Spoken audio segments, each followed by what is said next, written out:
Okay, hello everybody out there. Thanks for tuning in and clicking on the link, showing your interest. Today I am speaking to Ellen Steinmuller, who I met whilst we were working at Dance United.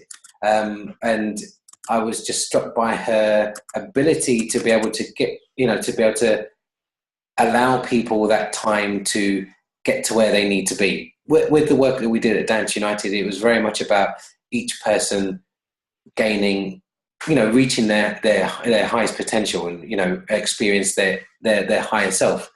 So the other day we were, just to put this into context, we were chatting about what dance teachers need and about how to be effective and how it goes beyond them having skills just to teach in the classroom.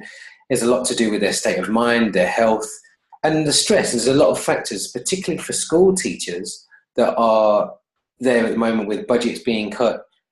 Even people at recruitment days telling people in their PE classes, go for PE instead of dance. Terrible things like this where you think your colleagues have got your back. They all add to the demoralizing effect, I suppose, as a dance teacher. So we wanted to extend that conversation to discuss how we can help, because we've got a combined experience of about 30 years. Teaching experience, mine as a professional dance artist and as an artistic director, and Ellen has a background in psychotherapy and dance, but I'm going to let Ellen explain a little bit more. So as I say, we were discussing if we had a CPD weekend for teachers, what would it look like? Teachers' me time versus teaching technique. So we're just inviting you to listen, and if you have anything that strikes a chord, let us know. If we miss anything that is essential, please let us know, because by emailing us, and I'll put the email at the end of the chat. We want to tailor make the packages. So, Ellen, can you tell us a little bit about yourself and what your kind of approach is, and what you've been, what interests you about the whole thing of a teacher who needing extra support beyond the teaching techniques? Yes, hello everyone. I'm Ellen. And my background is as a professional dancer. I was professionally trained at Laban. But then I ventured on more into psychology and education and educational science. And I did an MA in dance movement psychotherapy at Goldsmiths. And for years I practiced in schools as a psychotherapist. So I very much firsthand witnessed the dynamics of working in schools, the pressure teachers experience in terms of managing behavior, in terms of supporting children with additional needs, whether that's emotional and behavioral needs or learning difficulties. And I experienced the high demand that is on these teachers. And I'm sure in the last 5 years that I've worked with Dance United, that has increased even more with regards to changes in curriculum, in terms of paperwork that needs to be completed, but also in terms of the emotional, behavioral demands of children, and especially in inner city settings. So the last 5 years I practiced as a community dance artist with Dance United, working on the Academy project in London, as well as other projects they have built up. And I come from with the background in dance movement psychotherapy, I come from a particular viewpoint to the work. I very much understand the background workings of what movement does to yourself as a whole being, not just movement, but dance. Dance as a way of communicating beyond words, dance as a way of expressing yourself beyond words, but also the importance of connecting through that means physically with other people. So for me, the most important aspect of the work we did at Dance United was the way you grow together with others. And I think for me, that's two very, very basic needs of learning and growth, of personal learning and growth, not just learning about certain things, but about yourself and realizing yourself to your best potential. And these are the most two important vehicles that we used. Hmm. So I suppose that, I mean, for me, that was one of the things whilst working at DU was really striking for me. Even though I taught a lot with them, throughout my I suppose career, but there was a very subtle change in your approach, in one's approach, and how to be that inclusive and allow people to really be the best they can be. Um, but what we were discussing the other day is really about, we can share these skills, we can give lots of teaching tips, but it's almost like when you have a glass and it's full to the top, you can't put anything else in. And we were discussing, it's like, well, how can we at least get to find some room in there to have a teacher for their, to understand what their state of mind is, to help their well-being first. So this weekend might have been great just to give lots and lots of information of teaching, but we were really quite interested in maybe as a day of teacher me time. And basically, so they can carry that practice of what we teach throughout that day into their daily lives and their daily practice, so they're able to they're able to keep refilling and refueling. So it's not it doesn't feel like they're always stressed and always overrun. So Ellen, can you speak a little bit about, again, what we were discussing about the ways that we feel that we can help, or at least definitely yourself? Well, I think there is with the stress level and with the context teachers are operating in, they are potentially in a very high demand, high intensity environment where they tend to be overworked, where self-care has very little space, unfortunately, because there is very little time. And I think we have worked a lot in DU with overcoming those barriers to engage fully with something. And if you're stressed and if you are emotionally unbalanced, it's very hard for you to engage with anything.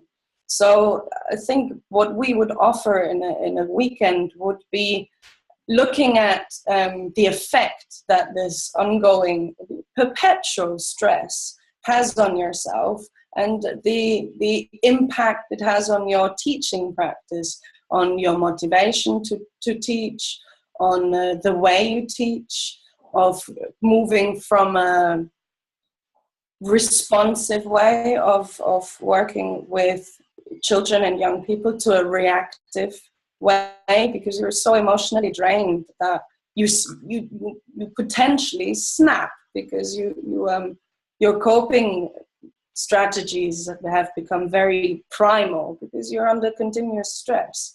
So coping strategies would be one aspect I think we can really offer. And also understanding the dynamics that you're under, whether that's the classroom dynamics, but whether that's also the team dynamics and the workplace dynamics that have a very high impact.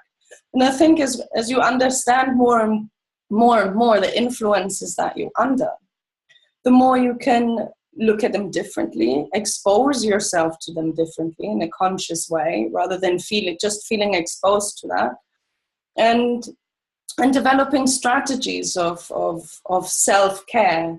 I think that would be, for me, a very important starting point for teachers to. Yes.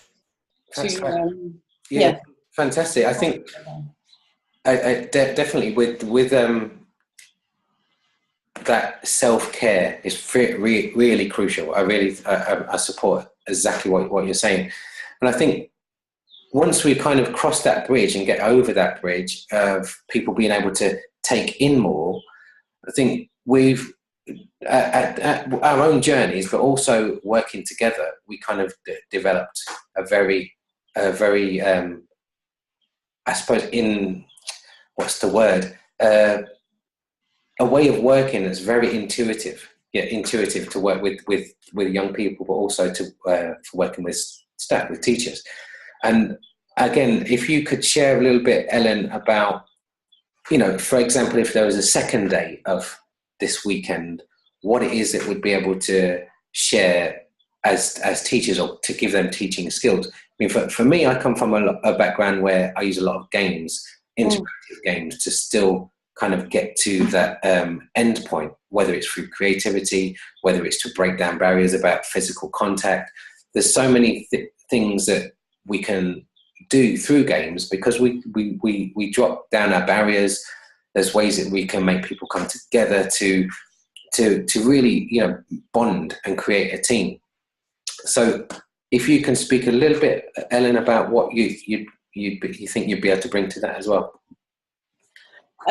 For me, one main thing I bring to a workshop that is more focused on teaching strategies is thinking about the learning process and the psychodynamics of a learning process and understanding the dynamics of a relationship like that. But also how you manage your own emotions as a teacher when children and young people push buttons and push buttons continuously. And what does that mean? How do you manage your own emotional response to that button pushing? And how do you not react, but respond in a more meaningful way?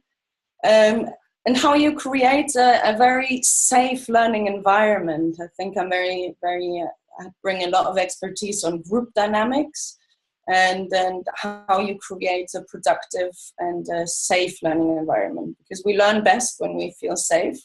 And a lot of the time people don't feel safe. There's a lot of pressure in school environments on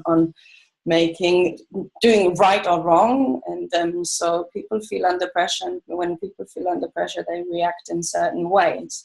So skills and tools to develop a safe learning environment that feels safe enough to explore, to sometimes get it wrong.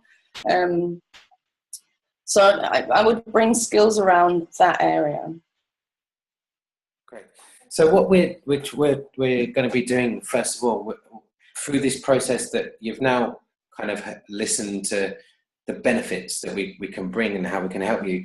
One of the first things we're pioneering is an online studio. So we're live streaming some of the classes, some of the content, where you can log on for 15 minutes and we do a 15-minute session where you can, if you've got a particular thing that you're trying to deal with or something you need to work out, we can help you with that just through live streaming. But what we're going to build up to is to having this physical weekend where teachers come together to to network, to help each other. So nothing is going to replace that feeling of being in a space with another person, with other people. However, we understand that the time constraints, it's a massive thing, time. If you can get online with us to do a live stream class, or to update you on how you can do this, the things that you're dealing with, then fantastic. Allow that. It's almost like you can test drive us as teachers. So, but again, what our main drive is to bring people together to have those workshops, so you can get the most value out of those, moving forward. But initially, the first thing is we need to know if you're interested, because myself and Ellen have been talking about this for a while, and we think it's a great idea, but we need to know whether you think it's a great idea. So yeah, as I was saying, we want to know that you think it's a good idea, because without you thinking it's a good idea, it's no point in doing it. We can just talk to ourselves and think, wow, this is fantastic. So we're really kind of testing it incrementally, that we're delivering something that you want. So first and foremost, we'd love you to email us to let us know that you're interested. We're going to build up the database so we can eventually start to do these classes online, but then also in a physical space. So if that's something you're interested in, but also if there's something we've missed that you'd like to also include in the workshops, then please let us know. Even if it sounds ridiculous, it's a silly. You think it's a silly question. The only silly questions are the ones that aren't asked. So just bear that in mind. Okay, so Ellen, thank you very much. I really appreciate your time, or your busy schedule, because Ellen's just got this fantastic opportunity to go to Vietnam. Cambodia. Because you're in love with Vietnam as well. To Cambodia to do some teaching out there. So that's why she has such a massive smile on her face. Yes. The sun's shining. The sun's shining. Okay. Yeah, let us know if you're interested. Email us. Thank you very much. Thanks for listening to the webinar. Okay, on the other side. Thank you.